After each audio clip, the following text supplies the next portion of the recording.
नमस्कार, India news देख रहे हैं आप और मैं हूं आपके साथ सचिन दुबे। शुरुआत करेंगे बड़ी खबर के साथ। आज सीएम योगी आदित्यनाथ का जन्मदिन है। जी हां, आज सीएम योगी का 49वां जन्मदिन है। बीजेपी कार्यालय में मनाया जाएगा जन्मदिन। कोविड प्रोटोकॉल के तहत मनाया जाएगा जन्मदिन।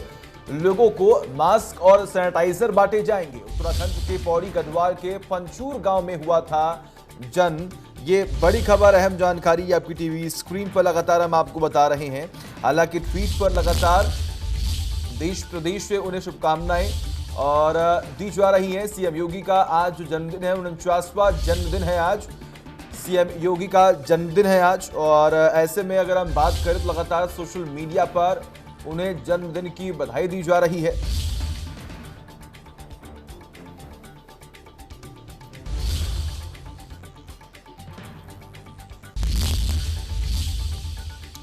वैसे सीएम योगी को बीजेपी के तमाम दिग्गज नेताओं ने उनके जन्मदिन पर बधाई दी है। रक्षा मंत्री राजनाथ सिंह ने भी ट्वीट कर उन्हें बधाई दी। डिप्टी सीएम दिनेश शर्मा ने भी उन्हें बधाई दी है और डिप्टी सीएम केशव प्रसाद मौर्य ने भी उन्हें बधाई दी है।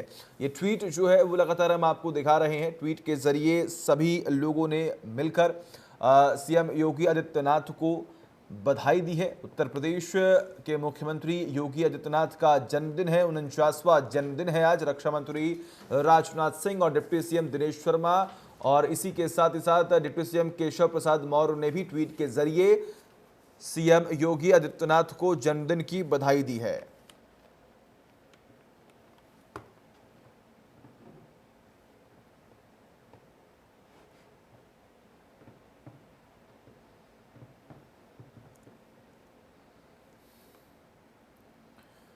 तो योगी आदित्यनाथ का आज जन्मदिन दिन है और ऐसे में आपको ये बता दें कि उनके इस जन्मदिन के अवसर पर सभी जो बीजेपी के दिग्गज नेता हैं उनकी तरफ से उनको शुभकामनाएं दी जा रही हैं।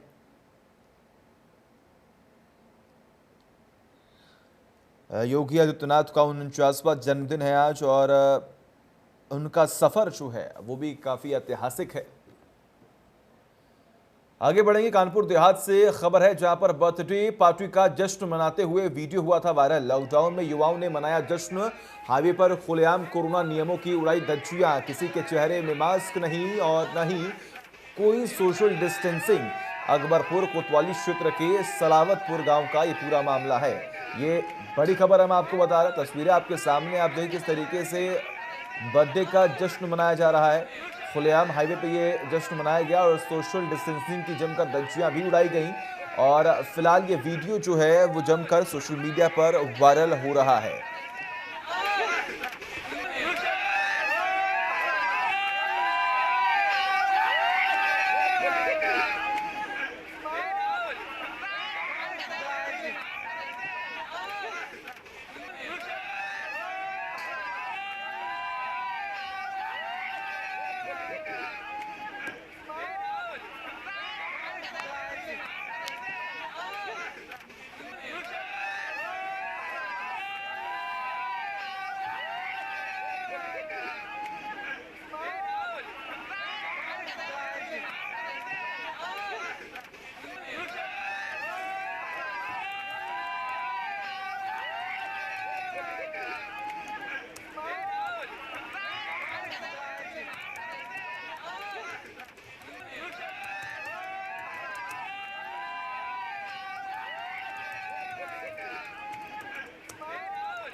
तो कानपुर देहात की लगातार ये तस्वीरें हम आपको दिखा रहे हैं। आप देख पा रहे हैं किस तरीके से कार के बोनट पर एक शख्स जो है वो बैठा हुआ है और तस्वीर देखकर ये कहा जा सकता है कि इसी शख्स का बर्थडे है और जश्न मनाया जा रहा है। फिलहाल सोशल डिस्टेंसिंग की जमकर धज्जियां यहाँ पर उड़ाई गई हैं और सोशल मीडिया पर लगातार ये जो वीडियो है वो वायरल हो रहा है। ना मास्क है, ना ही कोई सोशल डिस्टेंसिंग है और बर्थडे जमकर मनाया जा रहा है।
तो हाईवे पर खुलेआम कोरोना नियमों की धज्जियां उड़ाई गई हैं। नमाज का और ना ही कोई सोशल डिस्टेंसिंग। अकबरपुर कोतवाली क्षेत्र के सलावतपुर गांव का ये पूरा मामला हम आपको बता रहे हैं, तस्वीरें दिखा रहे हैं। रात के वक्त की तस्वीरें हैं जब एक शख्स का बर्थडे मनाने के लिए तमाम जो युवा हैं वो हाईवे पर पहुंचते हैं और इस लॉकडाउन में जमकर जश्न मना रहे हैं। तमाम जानकारी के लिए हमारे साथ हमारे सहयोगी विवेक जुड़े हुए हैं। विवेक, इस पूरे मामले को लेकर फिलहाल क्या अपडेट है? क्योंकि एक तरफ लॉकडाउन लगाया जा रहा है, पाबंदियां हैं, तो वहीं दूसरी ओर ऐसे कुछ युवा जो लगातार अपने घरों से बाहर निकलते हैं और जश्न मनाते हुए दिखाई देते हैं। कोई भी नियम का पालन नहीं किया जा रहा है। जी जी बिल्कुल बताना चाहेंगे कि पूरा मामला कोतवाली क्षेत्र का है, जहां पर सुल्तानपुर के पास नेशनल हाईवे का पूरा मामला है, जहां पर कुछ युवक आए थे। लगभग 3 से 4 दर्जन की संख्या में युवक थे और खास बात यह है कि कोरोना चल रहा है, कोरोना काल भी चल रहा है। कई बीमारियां ऐसी फैली हुई हैं जिसमें लोगों की जानें जा रही हैं, लेकिन उत्तर प्रदेश सरकार द्वारा जो कुछ छूट दी गई है उसमें कानपुर देहात भी शामिल है। लेकिन 7 बजे के बाद पूर्णतः लॉकडाउन पर रहने का नियम बनाया गया, लेकिन उसके बाद ये तक नहीं है। संख्या में खुलेआम रोड पर इतनी बड़ी ये लोग एक पार्टी मनाते नजर आ रहे हैं, जिसका वीडियो सोशल मीडिया वायरल हुआ है, लेकिन फिर भी अभी तक पुलिस प्रशासन इस पर कोई कार्रवाई करती नहीं दिख रही है। जी सचिन। बिल्कुल, ऐसे में देखिए लगातार आपने जिक्र किया कार्रवाई जो है वो नहीं हो रही है, लेकिन फिलहाल क्या अभी तक कुछ भी प्रतिक्रियाएं सामने आई हों कि इस पूरे मामले को पुलिस संज्ञान में ले लिया है या फिर किसी से पूछताछ होगी? और जब हाईवे पर इस तरीके से जश्न मनाया जा रहा था तो उस वक्त हाईवे की पुलिस कहां थी? चलिए, बहुत बहुत शुक्रिया आपका तमाम जानकारी के लिए। लगातार नजर आप बनाए रखिए, तमाम अपडेट्स हम आपसे लेते रहेंगे। आगे बढ़ते हैं। ज्वालाउन से बड़ी खबर सामने आ रही है, जहां पर शॉर्ट सर्किट से ट्रांसफार्मर में ये भीषण आग लगी है और धू धू कर जला है ट्रांसफार्मर। ये बड़ी खबर। अहम जानकारी, दमकल विभाग को सूचना के बावजूद नहीं पहुंचे दमकल कर्मी। उरई कोतवाली क्षेत्र के अजनारी रोड लल्ला धाम की पूरी घटना हम आपको बता रहे हैं।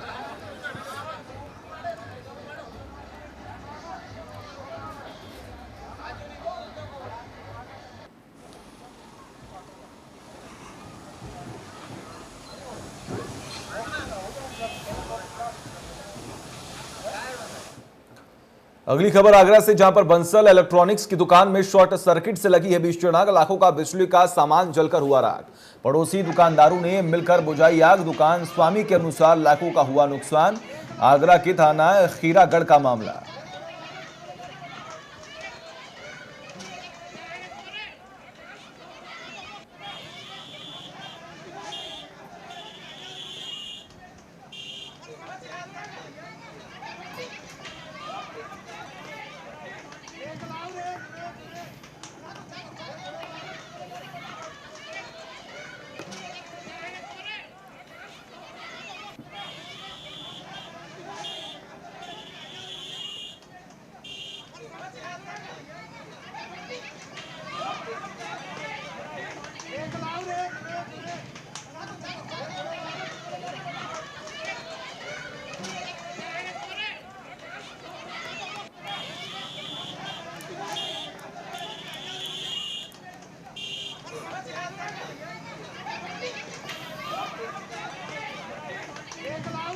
तो पड़ोसी दुकानदारों ने मिलकर आग पर काबू पाया। दुकान में शॉर्ट सर्किट से भीषण आग लगी और देखते ही देखते आग ने विकराल रूप ले लिया। तस्वीरें देखिए, लगातार हम आपको दिखा रहे हैं और पूरी कोशिश की जा रही है कि आग पर काबू पाया जा सके।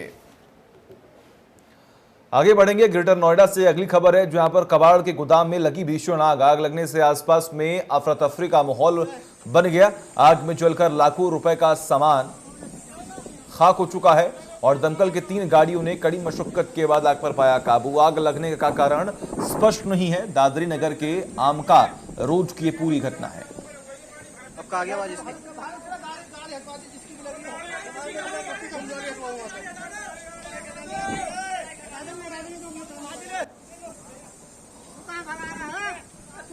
तो कबाड़ के गोदाम में भीषण आग लगी और देखते ही देखते आग ने विकराल रूप ले लिया। लाखों का सामान जलकर खाक हो गया। हालांकि इस पूरे मामले की सूचना तुरंत दमकल विभाग को दी गई, जिसके बाद गाड़ियां मौके पर पहुंची और कड़ी मशक्कत के बाद आग पर काबू पाया गया।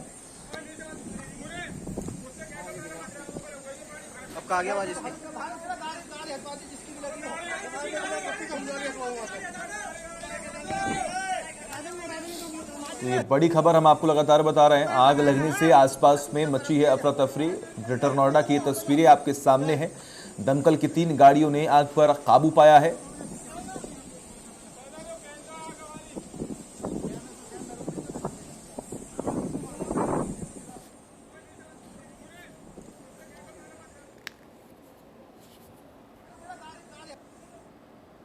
और अब आपके सामने ये 3 तस्वीरें हैं। ग्रेटर नोएडा की तस्वीर, आगरा और जालौन। आप देख पा रहे हैं किस तरीके से सबसे पहले ग्रेटर नोएडा में कबाड़ के गोदाम में भीषण आग लगी और देखते ही देखते आग ने विकराल रूप ले लिया। वही दूसरी ओर आगरा की तस्वीर आपके सामने, जहां पर एक दुकान में भीषण आग लग गई और आसपास में अफरा तफरी का माहौल बन गया। और वही तीसरी तस्वीर जालौन से है, जहां पर एक ट्रांसफार्मर में भीषण आग लगी और आसपास के लोगों में अफरा तफरी का माहौल बन गया था, जिसके बाद इस पूरे मामले की सूचना फायर ब्रिगेड को दी गई, जिसके बाद गाड़ी मौके पर पहुंची और कड़ी मशक्कत के बाद आग पर काबू पाया गया।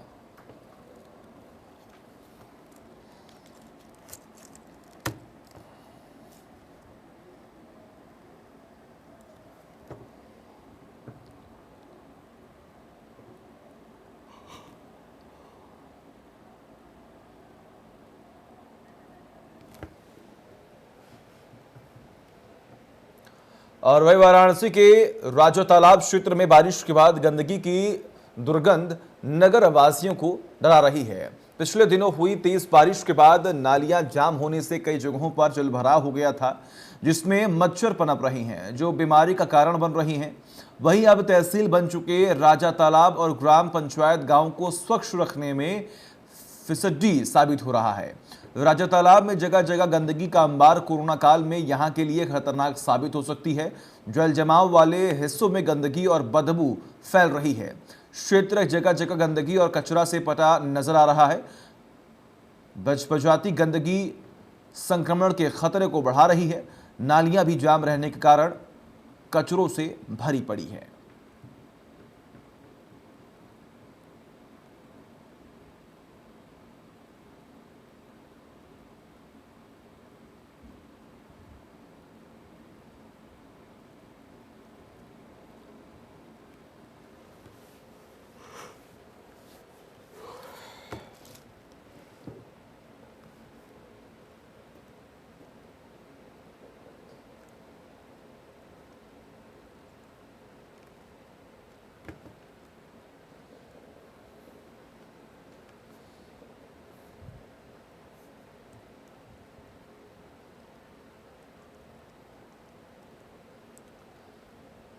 और वही बरेली में स्वास्थ्य विभाग के अधिकारी सरकार की छवि पर बट्टा लगाने में कोई कोर कसर नहीं छोड़ रहे हैं। निजी अस्पतालों की मनमानी और अवैध वसूली पर स्वास्थ्य विभाग का कोई अंकुश नहीं है।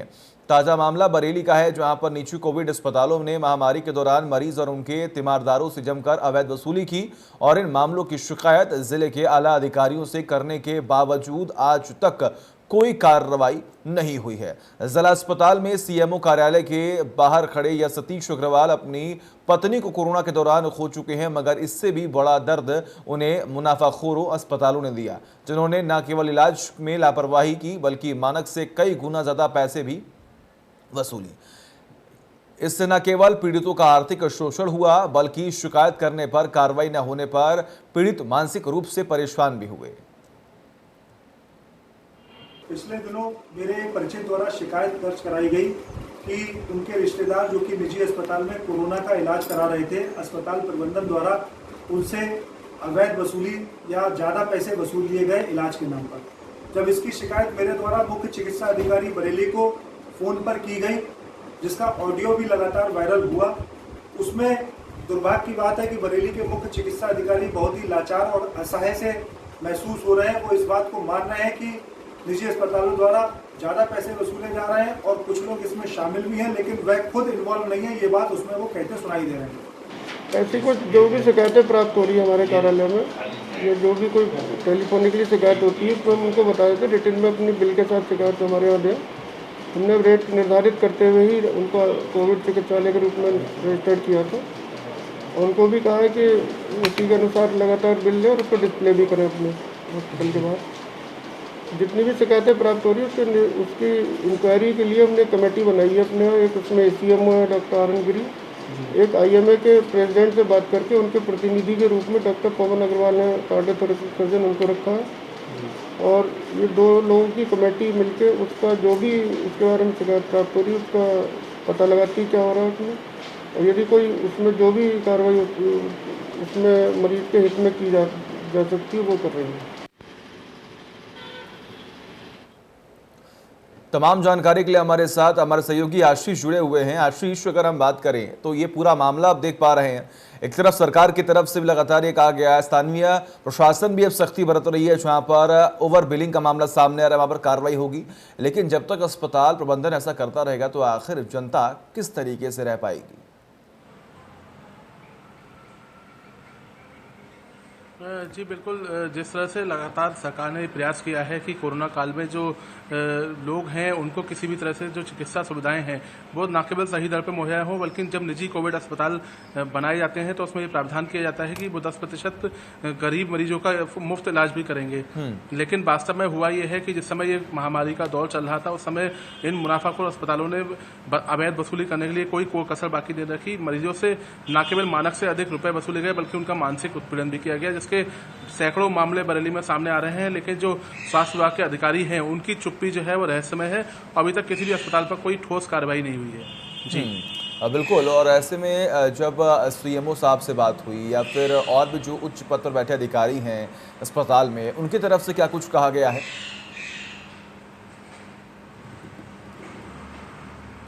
जी बिल्कुल, इस विषय में जब CMO से बात की गई और तमाम जिले के आला अधिकारियों से बात की गई तो उनका कहना था कि एक 2 सदस्यीय कमेटी बनाई गई है जिसमें एक जिला प्रतिरक्षण अधिकारी डॉक्टर RN गिरी इसमें मौजूद हैं और साथ साथ एक IMA के प्रतिनिधि को भी शामिल किया गया है। लेकिन अभी तक सिवाय नोटिस जारी करने के अलावा कोई कार्रवाई नहीं की गई है और जो मरीज जिन्होंने शिकायत की है उनको मात्र कुछ मरीजों को पैसे लौटाने के अलावा अभी तक कोई ऐसी ठोस कार्रवाई होती हुई दिखाई नहीं दी है। जबकि कुछ लोगों ने न केवल अपनों को खोया है बल्कि उनके साथ अवैध वसूली भी की गई है। तो मात्र पैसे लौटा देना, इस तरह के जो अस्पताल हैं जो मुनाफाखोरी करते हैं उन पर जो ये कार्रवाई है वो नाकाफी साबित हो रही है। ठीक है, बिल्कुल। बहुत बहुत शुक्रिया आपका तमाम जानकारी के लिए। लगातार नजर आप बनाए रखें, तमाम अपडेट्स हम आपसे लेते रहेंगे और वक्त एक छोटे से ब्रेक का, खबरों का सिलसिला लगातार जारी है।